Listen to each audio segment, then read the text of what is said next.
Have you ever had a negative thought and the next thought right after that is, I shouldn't have thought that way? Then guilt and shame settles in. So much suffering stems from this pattern. And in this video, I will explain why ignoring our negative thoughts can wreak so much havoc and what to do about the negative thoughts we so often want to ignore or deny. Welcome, I'm Brandy, and I've spent the last 15 years on a spiritual and self-empowerment journey. I recently became inspired to share the wisdom I've gained along the way to help you reclaim and integrate the lost parts of you. Negative thoughts are not the enemy. Yes, we are told that thoughts create our reality, so if we want to have a positive reality, have positive thoughts. I certainly wouldn't deny this concept. However, I have realized through the years of studying the law of attraction and manifestation that it is not that straightforward. We must understand the order of operation within our brains. First, we have a thought. That thought creates an emotion. Emotions create states of being. Feelings we dwell in. This state is what creates our reality, our being. Now, when I say being, I am using that word as a verb, our state of being, such as our mood, our tone, or our overall demeanor, where we reside in relationship with things outside of us. Therefore, when we deny the first step in creation, thought, yes, even those negative ones, we are letting that negative thought create an emotion that we often then push away, deny, or disown. Then, before we know it, we are dwelling in a state that is dictated by a low mood. The tone of our being is drab at best, and our overall demeanor toward life can feel very heavy, and we begin to suffer. Before diving deeper into our thoughts and what to do about the negative ones, it is so important to address the emotional component of the process. Emotions only ever, I repeat, only ever point to one thing, and that one thing is our perception that we hold about ourselves. Emotions are never really about anyone else. They are like mirrors reflecting back our own inner landscape. When we feel upset, angry, anxious, or even joyful, those feelings are revealing how we see ourselves in relation to the situation, not what the other person is doing. For example, if someone criticizes us and we feel hurt, it's not about their words. It's highlighting a part of us that believes we are unworthy, not enough, or unlovable. Our emotions are signposts pointing towards these hidden beliefs we hold about ourselves. Even emotions that seem outwardly direct, like frustration with another person or envy of someone else, are still rooted in self-perception. Frustration arises when reality conflicts with the way we unconsciously see ourselves in the world. And envy appears when we perceive that someone else has what we secretly believe we lack. The other person's actions are simply triggers, not the true source of the feeling. By understanding that our emotions always reflect our inner self-perception, we gain a very powerful tool. Instead of blaming others, we can look inward and ask, what belief about myself is this emotion revealing? And here's the reason we must pay attention to our thoughts. If we first have a thought, and that thought leads to an emotion, but we ignore the thought, like, I hate her, ugh, what is wrong with them? Or they are so dumb. Then we never get to feel the emotions that those kind of thoughts create. And if we never get to feel those kinds of emotions, we never get to change the perception of ourselves. Many believe that emotions represent their outside world and are therefore ran by emotion, instead of seeing that emotions are the compass that always points back to how we see ourselves. Therefore, ignoring thoughts creates so much suffering, not just in the mind, but in the body. In my very first short here on YouTube, I talk about how integration of an archetypical energy must be integrated in all four of our bodies. I bring this up here not to go into archetypes, but I would like to touch on how those four planes of existence or bodies work. This will clear up some of the confusion as to why our bodies express certain ailments and diseases that it does. First, we have the spiritual body. This is our alignment with love or God, as I go into in my video titled Threads of Love, as well as full consciousness and all that there is. Next, we have our emotional body.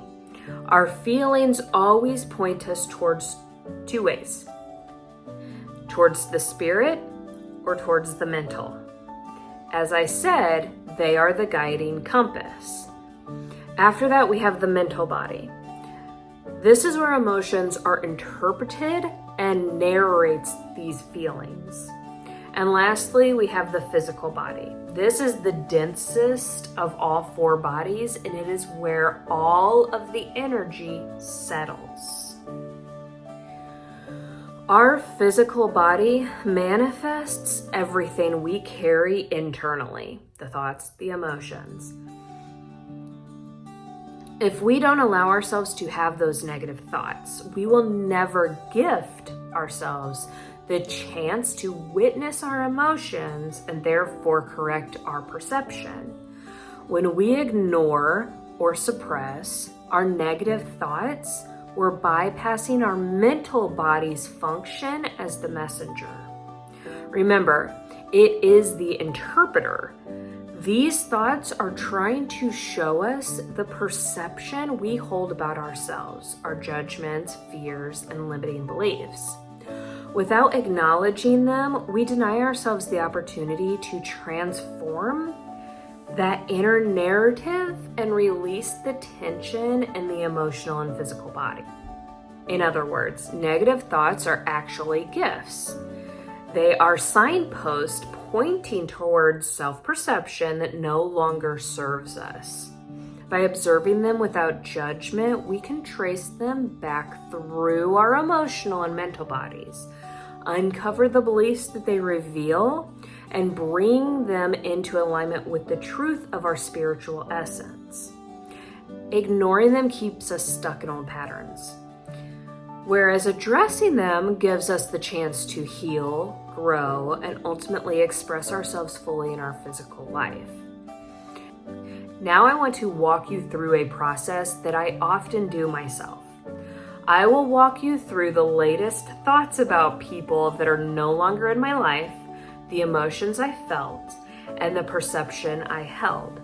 I'll show you how I used my body to walk myself backward so I was able to see the self-perception that I no longer wanted to hold and could release some of the energy that was living in my body that hasn't been serving me. Yesterday, I got really comfortable and into a meditative state. I got into my body. I often feel a lot of tension in my throat area, as this area still needs a lot of clearing for me. So I sat with the discomfort. I asked, what are my emotions right now about this feeling in my throat? It's important to ask what you currently feel about this thing, whatever it is in your body. Because your radically honest thoughts about what you are experiencing is your doorway in. Then I felt myself getting frustrated and just annoyed. From there, I inquired, what makes me feel frustrated and annoyed? Allow yourself to take the time that you need. Then let the first answer that comes up be the true answer for you. For me, it was, are you ready? Those assholes in elementary and middle school. Okay. I knew that from that answer, a memory was coming up. However, I didn't let myself go into the story because my goal here is to find the perception that needs to be corrected, remember, about myself. And I didn't want to victimize myself all over again or put anyone else down by going back into the story. I then asked myself, okay, if I were unfiltered and radically honest, what would I say to them? Immediately I got the reply, fuck off. All right. So at some point in middle school or elementary school, I wanted to tell someone to fuck off, and I didn't. I know that the energy behind that fuck off is anger. Now, when anger arises, I know that means that I am holding on to an attachment. We can boil our emotions down to 3 primary emotions. Sadness, which means we are in lack. Anger means we are holding on to an attachment. And fear, which means we are trying to control. I highly recommend the book, The 3 Beliefs of Ego by Aaron Abke to dig further into those primary emotions. Okay. So I'm still in my body and focusing on my throat, still sitting quietly in a meditative state. I ask, what am I attached to? The first answer that came was their opinions. Here we arrive at the source of the pain in my body, the fear of others' opinions. From there, I do inner child work, I clear the perspective, I let the energy move, and I alchemize it. I'll go into those in future videos. The point I want to make here is that we can work with our bodies when they are ailing or in dis-ease, and we can trace back the thoughts that house the perception that need to be corrected to begin healing on a deep energetic level.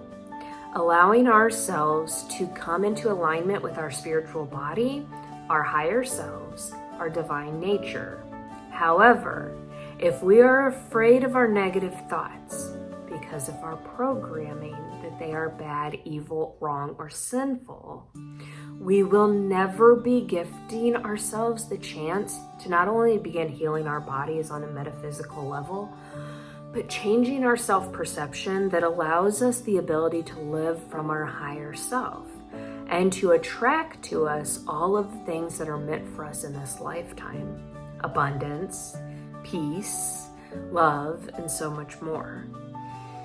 So, I invite you to allow yourself to have those negative thoughts about yourselves, about circumstances or events that happen in your life and the people in your life. It is not going to attract negativity in your life. It will, however, allow you to clear your self-perception, heal your life, and start living from a place of inner peace. I trust that if you have listened to this video until the end, it gave you just what you needed to hear with where you are on your journey. Begin today to listen to those thoughts. Allow them to come in without judgment. And I invite you to shift your self-perception into one of love. Thank you so much for watching. And remember, take a deep breath. Remind your body often, I am safe, I am loved, I am whole. Have a beautiful day. Bye for now.